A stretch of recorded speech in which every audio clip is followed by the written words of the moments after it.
Ladies and gentlemen, welcome back to another Bitcoin video. Things have been heating up recently. We have seen a preliminary agreement between Republicans and Democrats, right? Between Kevin McCarthy and Joe Biden, right? And they're representing their separate parties. They've reached a tentative agreement to raise the national debt ceiling in the United States of America for 2 years until 2025. Now, this is different to previous debt ceiling raises because, generally speaking, they raise it by a cash amount. Now they're actually raising it for a certain amount of time until 2025, meaning they can potentially spend a lot more, take out a lot more debt than they otherwise would have just by raising it by a cash amount. They're also likely taking into account they might be needing the ability to take out more debt than necessary due to uncertain times. Obviously, we're seeing uncertain economic times, uncertain global times with Russia and Ukraine, etc.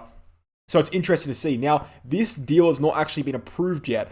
It's still requiring congressional approval, and basically the House needs to pass it, okay? So this is expected to happen, all right? Most likely, it could be as early as Wednesday this week. Now, the reason I'm telling you this, it's very important, because we are seeing the monthly candle close, guess what? Probably around the same time as we will be seeing a decision on this debt ceiling deal. We have already seen preliminary volatility on Bitcoin with a big green candle yesterday. We discussed how we're still bullish on Bitcoin macro, we're still bullish on Bitcoin even on the daily chart because we're in a bullish descending wedge formation. But we have seen a breakout of that short-term structure, and we've actually come up and retested the top of the wedge formation. So this is a big move, and this happened on the news of the potential debt ceiling agreement.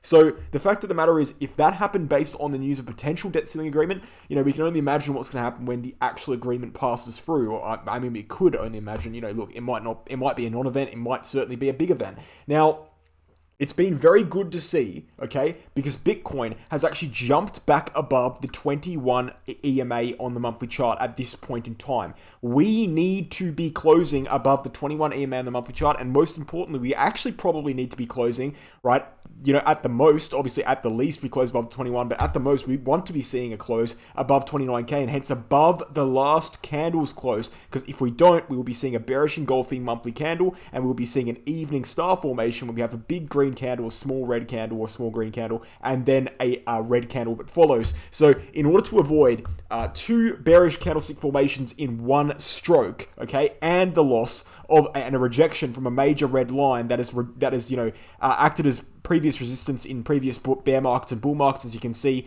this pattern's reflecting with the green, with the red and yellow lines, right? We need to be seeing a close on Bitcoin above 29k. It's very, very important that we see that. Now, look, if we don't see that, if we don't see a close above 29k, it would suffice to see a close just above the 21 EMA, because at least we'd still have that support. The 21 EMA is very major support, but we want to be seeing a close above 29k preferably. And if we don't see either of those things, even then, Bitcoin is not necessarily bearish because we still have an abundance of support on the weekly chart, for example, and let me bring up all that support. We've discussed this before. We've got bull market support band, we've got 200-week SMA, we've got Gaussian channel, we've got ramping up volume profile. We've got a bunch of support everywhere. But I'm just saying, it would be very, very, very ideal, okay? And it would be very good for the macro structure to not suffer the unnecessary risk of closing below 29k on the monthly chart. So, major debt ceiling decision, okay, in the House in about 3 days. Major monthly candle close in 2 days and 10 hours, okay? So we could be seeing a massive amount of volatility going into this monthly candle close, which makes this a very important time. Everyone should be watching this monthly chart. It is fundamentally important that Bitcoin closes above 29k on the monthly candle, above the previous candle close. So above 21, what is it? Actually 29.3k. We need to be closing above that previous monthly candle close to avoid that bearish engulfing candle. It's very important that we see that. Again, it's not like the bulls' lives are at stake here. If we don't see it, it's not necessarily the end of the world. It just probably means we'll be seeing a more extensive correction downwards and bottom out later on, potentially as low as 24.3k or even lower than that. But, if we want to continue upwards here, we want to keep this uptrend going. As of right now, we do want to be seeing that 29.3k close. Again, I'll say it one more time and I'll stop talking about it. Extremely important, guys. Everyone needs to watch that chart. 2 days and 10 hours. The debt ceiling decision, the debt ceiling bill being presented to the House there is just going to ramp up the intensity of that. And it's already a very intense thing. I discussed it yesterday. So what's going on with Bitcoin in the charts then? Well, the changes in the charts have been, we've seen a breakout of this short-term structure on the 4-hourly chart to the upside. We've come up, we've retested the top of the descending wedge formation. Ultimately, nothing has changed though, because we've actually rejected from the top of the descending wedge formation. So it's still a bullish structure overall, but on a short-term time frame, it's pretty rough, right? I mean, we broke out, but we've rejected from the top of the descending wedge formation, and we've also rejected from something very important, the Gaussian channel center line. As you can see, we rejected from that on the daily candle close. You do not want to be seeing that many rejections from the Gaussian channel center line. Let's flip over to a daily chart that is clean here. What you can see is, generally speaking, right, when we break above the Gaussian channel center line, we move strongly upwards, and when we break below the Gaussian channel center line, we move, generally speaking, strongly downwards, right? So it's a generalization. It's not always true. You can see chop around, and we have actually already broken below the Gaussian channel center line, so that is bearish favor right there. However, what we could be seeing is a situation like we saw in September 2021, where we saw a bottoming out after a major correction, an impulse to the upside, coming down, losing the Gaussian channel center line, but not fully dropping below the Gaussian channel, and then seeing a second leg upwards. We could very well, and I actually believe we will be seeing something like that, in which we see, right, a breakdown from the Gaussian channel after a major move upwards, okay? Breakdown from the center line of the Gaussian channel, don't actually lose the bottom properly, and potentially moving upwards from here. I think Bitcoin could very well see something like that. Now, even if we come down to the bottom of the descending wedge once more, okay, and retest the bottom of descending wedge, it is worth noting the Gaussian channel will trend downwards, and we probably won't actually lose the bottom of the Gaussian channel either. So I'm not particularly concerned about Bitcoin from that perspective. However, it is something I'm keeping an eye on quite closely, because I do understand the importance of the Gaussian channel. Ultimately, I will still say the same thing I've been saying for weeks. Guys, I don't flip-flop in my opinions. I'm not one to flip-flop. I very, very rarely do it. And if I flip-flop, it's for very good reason, because the charts have changed and the favor and the odds have changed. But I will say this, I am not flip-flopping on this opinion. I do not think that Bitcoin is bearish. I do not think you can consider Bitcoin bearish until we lose 24.3K. If we lose that level, we will lose all of the support we have in the weekly chart. We will have closed below the levels on the monthly chart. We will have seen a close below the Gaussian channel on the daily chart. We will have broken this descending wedge for downside. We will have broken this horizontal support. If we lose 24.3K, guys, I will be happy to consider Bitcoin bearish on a medium-term perspective. That is when I will say it. Until then, I am still hopeful for Bitcoin, and I actually don't think it looks as detrimental or as terrible as a lot of people in the market seem to believe at this point in time.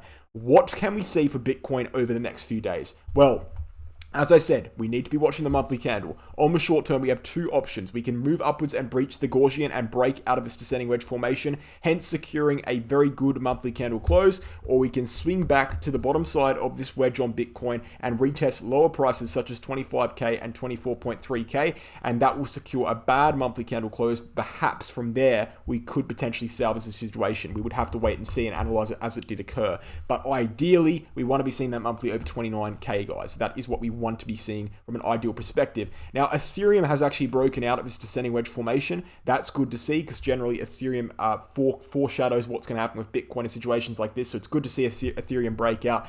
Unfortunately, total cryptocurrency market cap has not done the same thing, although it has broken out bullishly out of its RSI pattern there. So these charts could be foreshadowing what's going to happen with Bitcoin. I hope they are, personally.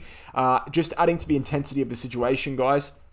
We do know that there is an existing gold and Bitcoin correlation now that has been founded in around February 2023. That's a new correlation, but it does exist. We have said before that the monthly candle was closing in 2 or 3 days, okay? And as you can see, gold is reaching an apex on one of its pattern formations here in 2 to 3 days as well, meaning gold is going to be seeing an upside break or a downside break in that same period of time. All these charts are connected. It's very important to note that the S&P 500 is also at resistance right now, and it could be seeing a breakout to the upside or a breakout to the downside, or a retest to the bottom of the ascending wedge formation within the next few days as well.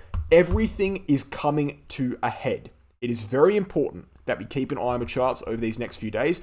I can't say whether it is definitively bullish or bearish. I don't think there is enough evidence at this point in time. What I will say is that until there is bearish confirmation, the macro is still bullish, and the medium term is still looking bullish. It is not definitively bullish or bearish on the medium term yet, because we do have many rejections going on at the same time. So this a little upwards move we've seen here could very well be over, and we could very well correct downwards. We just don't have the evidence at this point in time. It's too fresh, and we haven't seen the historical the charts play out enough for me to make any short-term predictions. But I am warning you of the fact that the next few days will be incredibly important. So thank you for watching, guys. Go ahead and check out the VIP group. The prices are on the screen. You'll get 3 to 5 trading plan videos a week. The results have been absolutely excellent. Nothing short of excellent. 3,400% profit in Q1, similar to that in Q4, and we can expect similar results in this quarter, and those results will be released at the end of the quarter. So great stuff there. Check it out. Sign up if you want to. The Bitget exchange also is the exchange we use in the Wolves of Crypto YouTube channel. I reached out to these guys for a partnership. They did not reach out to me. I have an exclusive promotion for Wolves of Crypto users on the exchange where you can deposit up to 1,000 USD and get up to a 10% bonus on that deposit. For example, if you deposit 500 USD, you get a 50 USD bonus. 100 USD equals a 10 USD bonus at a maximum of 100 USD. So very important promotion there. If you want some free bonuses on Bitget, sign up using my referral link to gain access to that promotion and also gain access to a 15% trading fee discount, making the already cheap exchange even cheaper. So go ahead and do that. The link will be in the description below. Then guys, finally, if you want to learn how to trade, the Crypto Academy Become a Trader 10-unit course is the place to do it. All of the information you need is on the website. This is how you're going to become a master at trading. This is how you're going to become good at trading and learn to trade, learn to find trades, learn to take them and profit in the market fundamentally. So the email address is there on the website if you want the information, ask any questions, etc. Thank you guys for watching. Hope you enjoyed the video, and I'll catch you in the next one.